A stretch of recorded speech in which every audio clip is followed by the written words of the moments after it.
Assalamualaikum warahmatullahi wabarakatuh. Allahumma salli ala sayyidina Muhammad wa ala sayyidina Muhammad.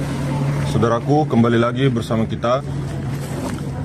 Semuanya semoga dalam lindungan Allah Subhanahu wa taala serta rahmat dan ridhonya dan inayahnya Allah Subhanahu wa taala.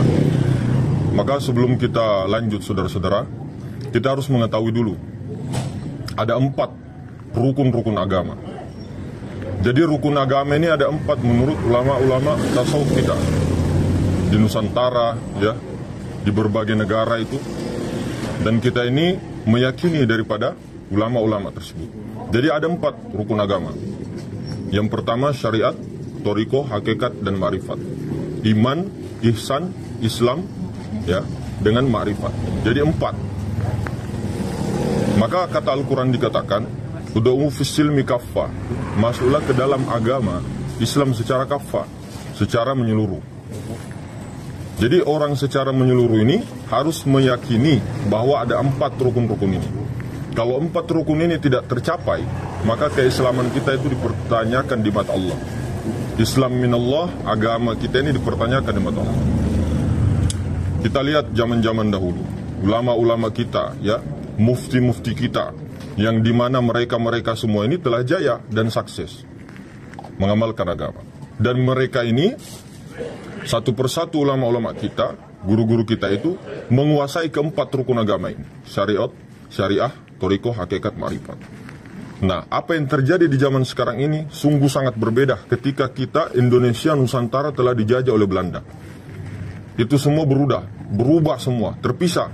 Syariah dengan syariahnya, thariqah dengan thariqahnya, hakikat dengan hakikatnya, ma'rifat dengan ma'rifat. Semua dipisah, saudara-saudara.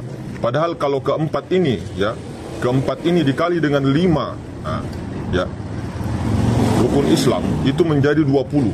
Jadi keempat rukun agama ini dikalikan dengan 5, rukun Islam itu ada 5, itu menjadi 20, sama dengan 20 sifat wajib bagi Allah Ta'ala. Makanya yang mana dimaksud 4 kali 5 ini, ya, rukun agama 4, kemudian 5 rukun Islam. Maksudnya begini, syariah, ya, thariqah, hakikat, ma'rifat. Ada rukun Islam ini ada 5. Yang pertama, 2 kalimat syahadat. Ada syahadat secara syariat, syahadat secara thariqah, syahadat secara hakikat, dan syahadat secara ma'rifat. Begitu juga dengan solat. Ada solat secara syariat, solat secara thariqah, solat secara hakikat, solat secara ma'rifat. Puasa juga begitu, zakat dan haji pun begitu. Maka kalau ini digabung, sempurna 20 sifat wajib bagi Allah Ta'ala, sempurna pada insanul kamil. Maka kita harus tahu dulu, saudara-saudara, yang mana dikatakan ma'rifat. Ma'rifat ini adalah penggabungan antara syariat, thariqah, hakikat. Sempurnanya ketiga ini disebut dengan ma'rifat. Maka ma'rifat yang paling tertinggi adalah menggabungkan syariah, thariqah, hakikatnya ini berkelanjutan. Jadi hakikatnya ini, ilmu kesejatian ini berkelanjutan, berkesadaran kekal mengingati Allah Subhanahu wa taala. 24 jam tidak pernah putus.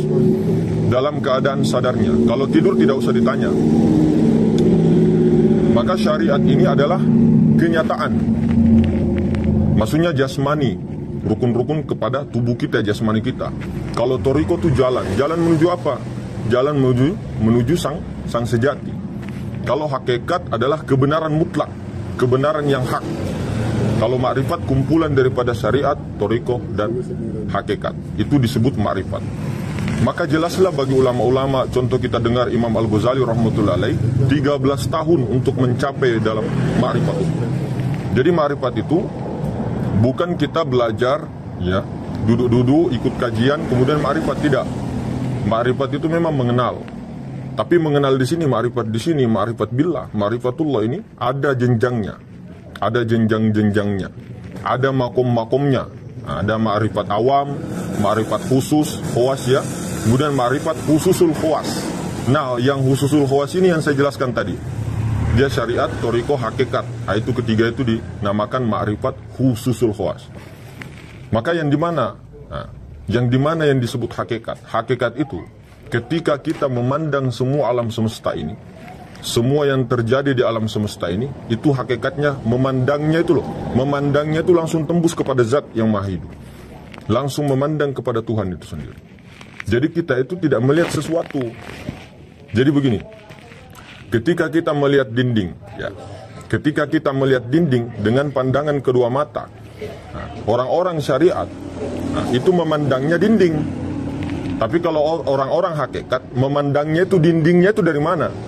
Dinding itu dari mana asalnya? Dari tanah. Semua kembali ke tanah. Tanah dari air, air dari angin, angin dari api, api dari Nur Muhammad, Nur Muhammad dari Nur Allah dari Tuhan itu sendiri. Jadi langsung tembus. Ketika memandang geraknya, perbuatan-perbuatan orang, perbuatan-perbuatan makhluk, perbuatan-perbuatan alam semesta, dia langsung tembus, langsung ke zat. Makanya saya bilang, ilahi anta maksudi itu hanya engkau yang kumaksud, maksudnya itu zat Allah Ta'ala. Nah, jadi kita itu pandang bukan hanya meyakini bahwa itu Nurullah, itu Nurullah, itu Nur Muhammad, itu Nur Muhammad. Tidak. Harus tahu dudukannya itu di mana sih yang zat maha suci itu. Di mana zat yang maha hidup itu. Nah, itu harus melihat secara jelas. Maka pandangan orang-orang hakikat yang khususul khawas dengan memandangnya alam semesta, itu seolah-olah alam semesta itu tidak ada. Jadi alam semesta itu seolah-olah dilihat ada, tapi dicari-cari tidak ada. Itu pandangan orang hakikat.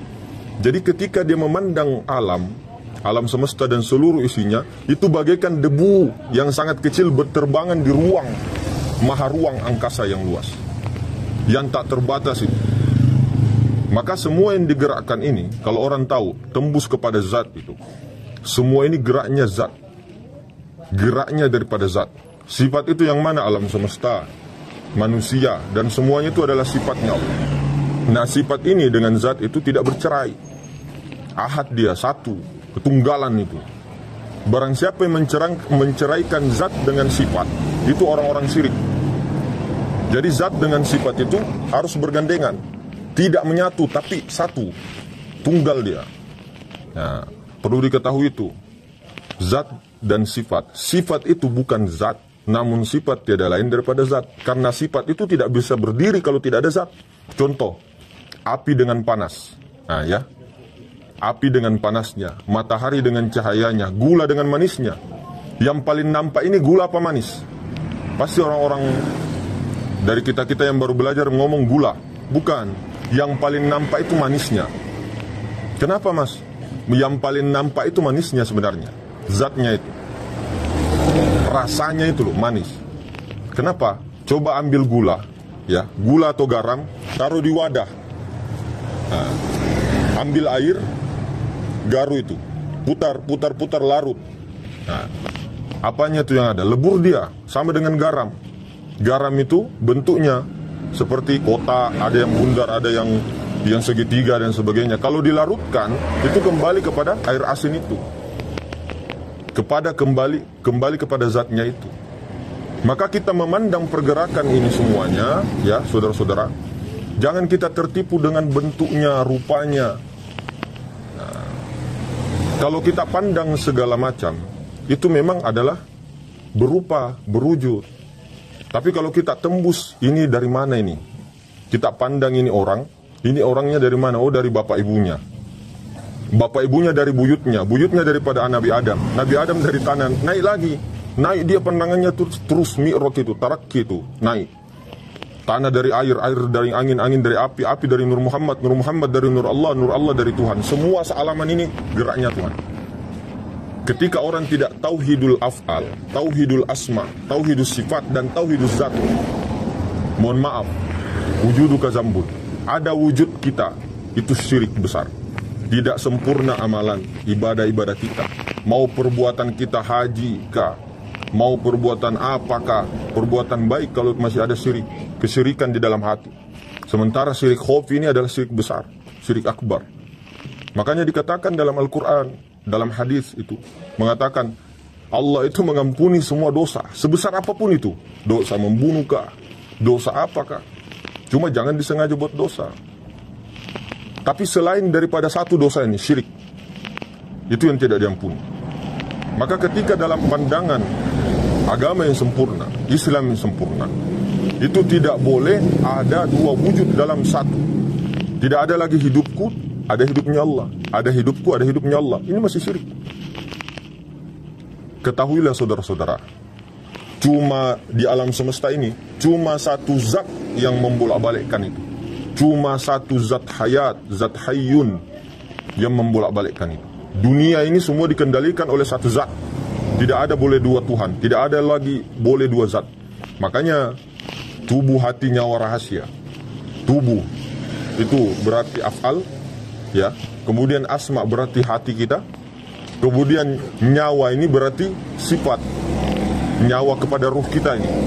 Nah, zat itu dirahasiakan. Zat itu yang mana sih? Meliputi. Zat itu luar, di dalam, dan meliputi segala sesuatu. Itulah yang zat. Zat hayat. Nah, zat hayat ini dileburkan kepada yang maha hidup. Maka ketika orang ada di Yogyakarta, ya, ada di Bulukumba, Sulawesi Selatan, ada di Jakarta, ada di Amerika, orang yang tembus kepada zat maha tunggal, itu tahu dia terhubung, itu wasil, itu sampai. Kelihatannya kita ini banyak rupa. Ada orang Amerika, orang Israel, orang Palestina, orang Arab, orang Yaman, dan sebagainya. Tapi kalau kita duduk di ketunggalan, tidak ada lagi rasa-rasa itu. Kita itu tunggal. Bukan kitanya, makanya disuruh dulu matikan diri. Man arafa nafsahu faqad arafa rabbuh. Suruh kenal diri dulu. Kenal diri yang mana? Diri kita ini loh, yang nafs. Yang nafs itu, yang wujud sangka-sangka itu selalu merasa ada itu. Nah, ini yang mau dimatikan. Al-mautu qoblal antal maut. Matikan dirimu sebelum engkau mati. Ini si nafs ini.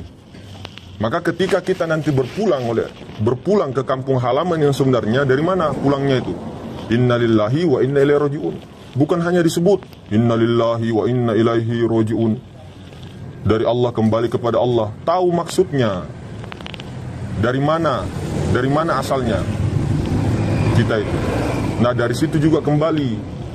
Maka orang-orang yang ma'rifat billah itu kembalinya ke zat itu, ke zat yang maha suci itu, kembali ke alam nur yang tak terbatas. Itulah surga. Maka surga sekaranglah innalillah itu. Maka ketika nanti kembali sendiri, pulang sendiri ke nur itu. Tapi orang yang tidak tahu jalan pulang, nanti tersesat dia. Dipertanyakan man rabbuka man nabiyuka, semua dihisab, dimizan semua. Jadi kata ulama-ulama kita, ya, ulama-ulama sufi terdahulu, jika orang sudah berkeyakinan dan dicintai oleh Allah Ta'ala, dia akan ditarik untuk mempelajari ilmu-ilmu seperti ini. Sehingga dia tidak ragu lagi, tidak ketakutan lagi, tidak bersedih hati lagi tentang amal-amalnya yang sedikit. Bukan berarti kita sengaja tidak berbuat. Makanya saya bilang sempurnanya ma'rifat itu ada pada syariat, thariqah, dan hakikat. Hakikat kebenaran sejati, yang dimana itu pandangannya itu 24 jam sadar kepada Allah, bukan sadar kepada makhluk. Maka sebenar-benarnya insan itu adalah af'al Allah. Sebenar-benarnya af'al Allah adalah asma Allah. Sebenar-benarnya asma Allah adalah sifat Allah. Sebenar-benarnya sifat adalah zat hayat. Hayyunnya yang mana? Yang Tuhan itu. Maka semua ini digerakkan oleh Tuhan itu sendiri. Makanya kita ini hadir, ya. Kita ini dihadirkan wujud sangka-sangka ini, mau dimatikan dan dinyatakan ini loh haknya Allah. Jangan ragu. Ini haknya Allah Ta'ala. Maka dikatakan Nur Muhammad, ya, itu adalah hakikat alam. Inilah adalah sifatnya. Sifatnya wujud, sifatnya zat yang maha suci. Jadi zat yang maha suci bertajalli menjadi ruh semesta alam, yaitu zat mutlak. Zat mutlak ini bertajalli menjadi zat wajibal wujud. Apa itu zat wajibal wujud? Yang telah nampak. Makanya selalu dikaji tuh 20 sifat wajib bagi Allah Ta'ala. Bukan cuma dinyanyi-nyanyikan. Wujud kidamba koh mukhallafatul lil hawadisi, ya, sampai qiyamuhu binafsihi. Jadi terus diketahui itu loh. Sifat nafsianya, ya, salbianya, ma'aninya, dan maknawiyah. 4 itu terbagi itu daripada sifat 20. Tapi ketahui, kita harus tauhid. Semua perbuatan di alam raya maya pada ini, itu adalah perbuatan Allah Ta'ala. Kudroh, irodah, ilmu, hayat, sama, basur, kalam. Itu sudah jelas sifat ma'ani. Yang kuasa Allah. Kita tidak kuasa, yang kuasa Allah. Kita tidak bisa berkehendak, yang berkehendak Allah. Kita tidak mengetahui berilmu, yang berilmu Allah. Kita tidak hidup, yang hidup adalah Allah. Kita tidak melihat, kita ini diperlihatkan oleh Allah. Dari mana asal semua itu? Daripada sifat maknawiyah. kaunuhu muridun, kaunuhu qadirun, kaunuhu alimun, kaunuhu hayyun, ya, kaunuhu sami'un, kaunuhu basirun, kaunuhu mutakallimun. Untuk apa belajar sifat 20 kalau tidak paham? Nah, itu bukan berarti kita menyalahkan. Tapi orang-orang cinta kepada wali Allah, orang-orang cinta kepada ulama-ulama ma'rifat billah, suka berziarah ke kuburannya, namun tidak mempelajari ilmunya, bahkan membuang ilmunya. Bila mim. Itu. Jadi Ahmad ini Ahmad tanpa huruf mim. Itu ahad. Apa yang menghalangi kita? Apa yang menghalangi kita? Karena kita ini masih berupa Adam. Karena kita ini masih merasa bahwa kita ini Adam, kita ini tubuh, kita ini hati kita, nyawa kita, rahasia kita. Nah, kalau orang yang sudah selamat, udah mulai selamat diperjalankan, itu dia berjalan kepada Muhammad. Dia menjadikan Nur Muhammad. Tapi jangan berhenti di Nur Muhammad. Teruskan kepada Nur Allah. Teruskan kepada Nur Allah, Zat. Kemudian teruskan kepada Tuhan. Tapi Tuhan jangan dicari, karena Tuhan sudah laisa, menjadi daripada Zat yang maha hidup itu. Jadi orang-orang tadi, ahli-ahli kasyaf, ahli-ahli musyahadah, ahli-ahli wali Allah, ketika melihat sesuatu, dia tidak tertahan di sesuatu itu. Contoh, ini sarung. Kalau orang-orang ahli syariat, ini melihat sarung. Kalau orang makrifat, dia tahu sarung ini dari kain, kain dari benang, benang dari kapas, tembus. Kalau kita melihat orang, orang ini dari buyutnya, seperti tadi, sampai Nabi Adam, Adam ini dari tanah, tanah ini dari air, air ini dari angin, angin ini dari api, api ini dari Nur Muhammad, Nur Muhammad Nurullah, Nurullah dari Tuhan. Sudah tembus ke Tuhan. Jadi kita tidak melihat sesuatu dos-dos ini, apalagi mengatakan ini tembok, ini Allah. Itu salah kalau diucapkan. Makanya untuk melihat daripada Allah harus dengan pandangan Allah, harus dengan memandang sesuatu, harus dikembalikan kepada Allah, dan Allah sendiri memandang dirinya. Makanya kuntukan zammakhfian, aku adalah perbendaharaan yang tersembunyi, ya. Aku ingin dicintai, aku ingin dicintai oleh diriku sendiri. Menjadikan makhluk nurku dari diriku sendiri untuk melihat diriku di luar diriku, begitu. Nah, itu tujuan awal penciptaan itu, kejadian itu. Jadi inilah tujuan kita, saudara-saudara. Apakah kita ini sanggup tidak melihat semua perbuatan-perbuatan Allah di alam raya mana-mana? Ataukah kita tidak tembus? Ataukah kita terhijab dengan pandangan makhluk? Nah, itu loh. Makanya jangan tertipu dengan rupa, wujud, dan segala macam. Semua ini adalah hakikatnya, ini adalah sebuah kekosongan yang hampa. Jadi ketika orang melihat, langsung tembus ke zat. Nah, begitu. Zat yang maha suci. Makanya kita sudah jelaskan, zat itu tidak berupa, zat itu tidak punya rasa, zat itu tidak berwarna, zat itu tidak berwujud, zat itu tidak bisa diceritakan, tidak bisa dipikirkan, tidak bisa dibayangkan. Laisa kamitslihi syai'. Tapi bisa ditemui. Bisa ditemui. Apa yang bisa menemukannya adalah Allah itu sendiri yang memperjalankan hambanya untuk mi'raj. Nah, ketika sudah mi'raj, dia turun lagi di af'al, semua perbuatan. Begitu. Tapi ada orang yang tetap perhatiannya kepada zat. Itulah orang-orang yang fana terus, fana fizat.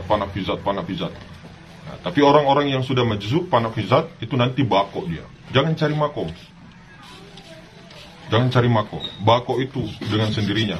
Makan saja, jangan cari kenyangnya. Jalankan saja itu.